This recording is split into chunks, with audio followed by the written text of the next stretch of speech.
నీళ్ళు ఆడ కొంచెం స్క్రీన్ లాగా ఏదైనా పెట్టేసేయాలి. అన్నీ అవన్నీ కనిపిస్తున్నాయి మెత్తలు. ఏ కన్నా చిన్న బొట్టు బొట్టు వద్దనే పెట్టలే.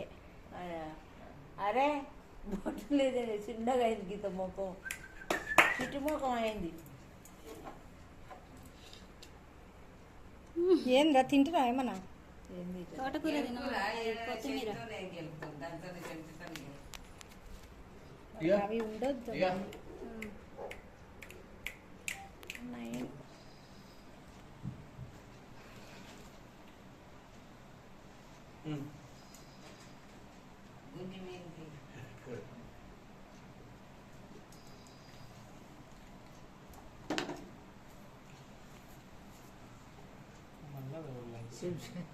ఈయన పెట్టు మంచిగా ఉంది. సెంచు పెట్టింది, సెంచు బోల్లో పెట్టు, బోల్లో చెంచా తీసుకోరా. చెంచా పెట్టినప్పుడు పెట్టి పెట్టి